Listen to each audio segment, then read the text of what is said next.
was widely published across newspapers and social media that research had come out showing that patients of female surgeons actually had better outcomes than with male surgeons. I decided to take a closer look at what the evidence actually says. Are females the leading ladies in surgery, or are our male counterparts outshining us in the operating theatre? If you're new here, my name is Surina. I am a surgical trainee doctor, and in my spare time I make these YouTube videos, so thank you so much for joining me. So first thing, when I was looking at all the papers, I was trying to determine what do they show. Are there any differences between female surgeons and male surgeons? Before we go any further, I just wanted to clarify what I'll be referring to in this video when I'm talking about male and female, as is the scope of all of these papers and will be the scope of this video.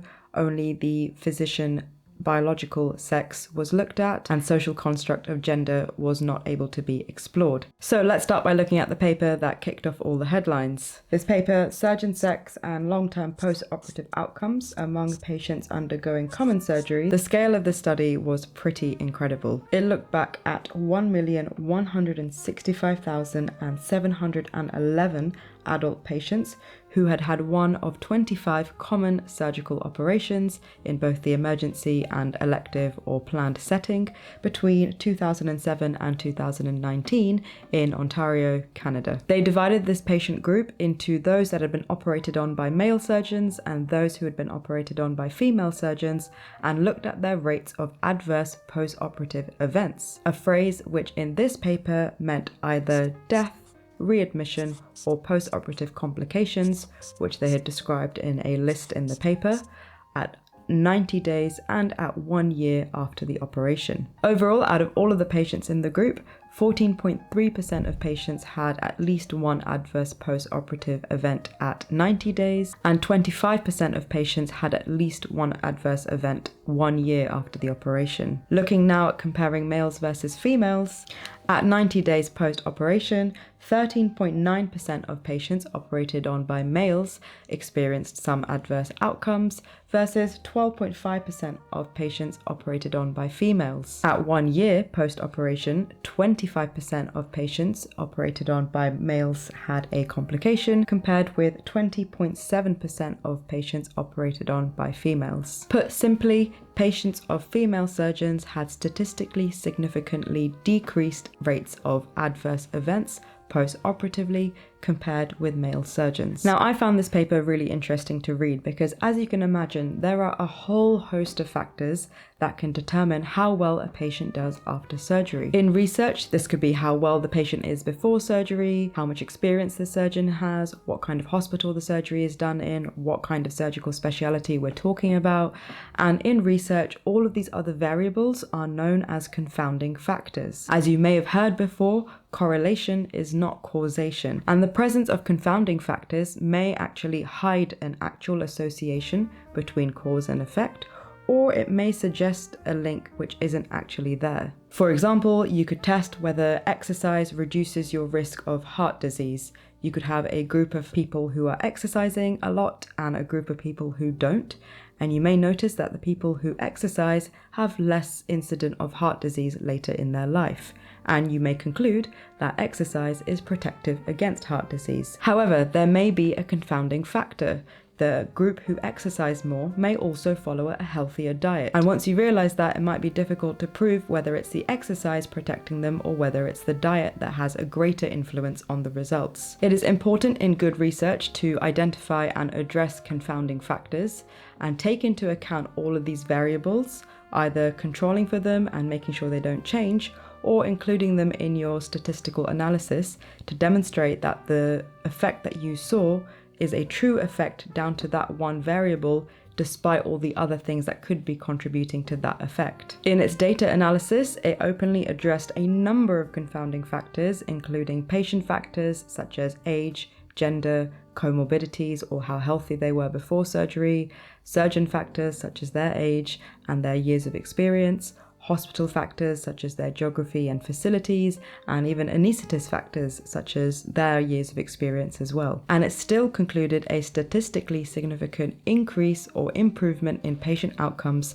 for those who were treated by female surgeons. Professor Wallace and his team conducted some similar research a few years prior, which looked at patient outcomes within 30 days post-operation rather than 90 days or 1 year. In this study, 104,630 adult patient cases were looked back on, and in this case, 11.1% of patients treated by a female surgeon had at least one adverse post-operative outcome, compared to 11.6% of patients of male surgeons. Again, a small but statistically significant improvement in patient outcomes when treated by a female surgeon. This paper was a little less authoritative in its findings when it broke down its components of post-operative adverse outcomes, so death, readmission, and complications. It found that females had a significant improvement in rates of death, but not really readmission or complications.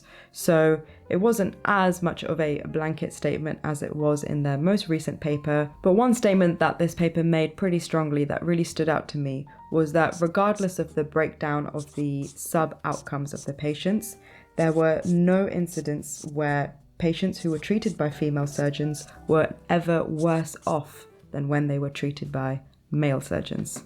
And we'll come back to that point a little bit later. Another paper that I found mentioned in a lot of the headlines was this recent one from Sweden, the differences in cholecystectomy outcomes and operating time between male and female surgeons in Sweden. This paper looked back at 150,509 patients who had had cholecystectomies, that's when your gallbladder is removed, between the years of 2006 and 2019, both in the planned and emergency setting. This study looked at surgical complications such as post-operative bleeding and bile duct injury and bile leak, and found that in both the emergency and the planned setting, female surgeons had reduced rates of complications compared to their male counterparts. There was, however, no significant difference in the 30-day mortality of patients, regardless of whether they were treated by male or female surgeons. In other words, they were not more or less likely to die in the 30 days after their operation, based on the sex of their surgeon. This paper had other specific findings that I found very interesting. First, that females had significantly increased operating times, on average spending 8 minutes longer per procedure than their male counterparts, but also that they may more carefully pick their candidates for surgery when they had the choice to do so in planned or elective surgery. Findings suggested that they may pick healthier or younger patients, in other words, patients who may have more favorable outcomes after surgery, which may lend itself to having better outcomes overall. This was in line with other papers that showed that females had significantly increased outcomes in elective or planned surgery, and sometimes the difference in emergency surgery was either not there or not very significant. Now, you may have noticed that a lot of these differences between the two groups is actually very small, sometimes less than 1% or a few percent. But what's interesting is that these findings, although small, are statistically significant. What that means in research is that these findings or these differences are not due to chance. The variable that you are testing has a high chance of actually being the reason for that difference. And again, although it is small, when we do other trials in medicine looking at 2 different medications or 2 different treatments, every 0.1%, every percent really matters, especially when your patient volumes are in the hundreds of thousands to millions. Now, as I fell down into this research hole, I naturally found that the effect of doctor gender on patient outcomes had been looked at in different specialties outside of surgery as well, and all of their findings were only too familiar. It seems that patients do better with female doctors, and this was found in papers in primary care or GP, in medicine or hospital medicine, where improved outcomes such as less death, less hospital readmission, and better adherence or better following of treatment guidelines were seen in patients treated by female doctors. Now, before you think this is an open shut case and I have decided my ultimate conclusion, let's not lie, there is a bit of bias there. There is definitely an outcome or a result that I really want the evidence to show.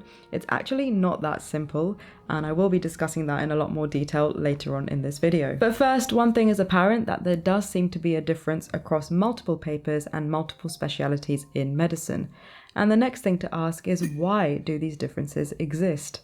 I think why is a really difficult question to answer in research, but a lot of the papers do look into this and have theories and findings that might help us answer this question. In the population study done in Canada, it found that female doctors were more likely to use a patient-centered approach, spend longer in their patient consultations, and with their patients to help them follow evidence-based guidelines. Surgery in particular is a field in medicine that relies quite heavily on technical skills, and so all of those patient consultation factors should of course contribute, but not be the only explanation for why surgical patients are doing better with female surgeons. The paper looking at surgeons performing gallbladder surgery drew similar conclusions, showing that improved outcomes were more apparent in planned surgery versus emergency surgery, again suggesting that female doctors perhaps had a more patient-centered approach and more carefully considered who they picked for elective surgery. It also found that female surgeons operated more slowly, which could suggest that more cautious operating could lend itself to more favourable outcomes. This was seen in another paper looking at females performing hysterectomies, so removal of the uterus, in a gynecology paper as well. So what do we do with this knowledge? Now, I won't lie to you, when I first started deep diving into creating this video, I desperately felt like I had something to prove to my registrar and everyone else that he stood for. I went hunting for evidence, trying to prove that I and every other female surgeon out there must be better. But actually, what I have learnt instead has been much more meaningful than what I was expecting. Firstly, build bridges, not walls. When these papers first made headlines, it caused quite an uproar, and there were all sorts of very angry males and females who came forward to express the ridicule of these findings and how bizarre they were and unapplicable to real life. I think we all instantly become very defensive when we are told that something we cannot control, like our assigned sex, can determine how good we are at something or what our skill set might be. We shouldn't be looking at this data as a means to pit males and females against each other, and I definitely wouldn't be advocating patients to be demanding to see doctors based on their gender, because as we've seen, this debate is heavily nuanced and dependent on so many factors, and so I don't think we can draw any generalizable conclusions from it. A response to this data that I think would be really insightful and actually allow for meaningful change is to take a step back and question, why is there a difference at all, and what can we learn from each other? I've talked about numerous characteristics that female doctors have been shown to display across multiple studies, and clearly these are positive attributes of a doctor with somewhat positive outcomes on patients too. I really like this quote in one of the articles that said, "Embracing or adopting some practices that are more common among female physicians is likely to improve outcomes for my patients. Since undertaking this work, I have certainly done this personally and would encourage my colleagues to do the same.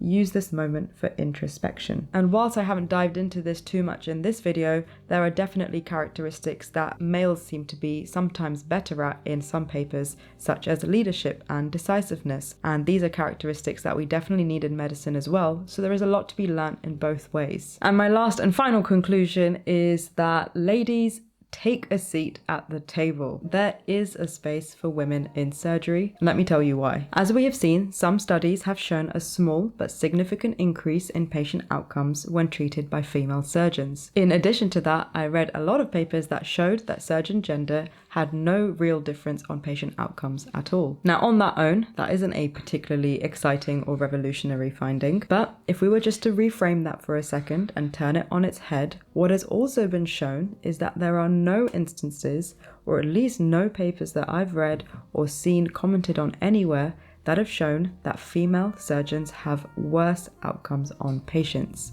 In other words, they are as good or sometimes better than their male counterparts. Now, this is a huge deal in my opinion. Let me explain. Medical students now make up over 50% of the cohort in medical schools. However, they only make up around 30% of surgical trainees and around 10% of surgical consultants. The sad truth is, the environment of surgery still sometimes feels like a man's world. I'm surrounded by predominantly majority male colleagues. Every instrument seems to be made for much bigger hands than mine, and when you start wanting to prioritize life outside of work, it's only too easy to feel like you sometimes don't belong. Moreover, despite the papers I've looked at that show that females have as good, if not better, outcomes, there are numerous papers I've read that are beyond even the scope of this video that showed that despite this, females are paid less for the same job, they are questioned more if something goes wrong than their male colleagues are, and they are far more likely to experience gender harassment and gender discrimination, leading to higher rates of burnout, dissatisfaction, and leaving the career entirely. I think the research showing that females have equal or better outcomes is so important to me on a personal level, because it gives me the confidence that I do deserve to be in this space and I have value and a certain skill set to add to the profession and to add to my patients. And also I hope it encourages other females to pursue a surgical speciality, because clearly you're needed here. But also on an institutional level, it shows that surgeons, regardless of sex, should be paid equally, treated equally, and offered the same opportunities, held to the same standards, and it is worthwhile for a multitude of reasons to retain us in this profession. I hope that's given you some food for thought, and for potential or current female surgeons, I hope that's given you a sense of belonging and pride that I felt when I took a step back and tried to understand what all these papers actually meant for us. Thank you so much for watching, and I would love to chat with you in the comments, and see you in the next video. Bye.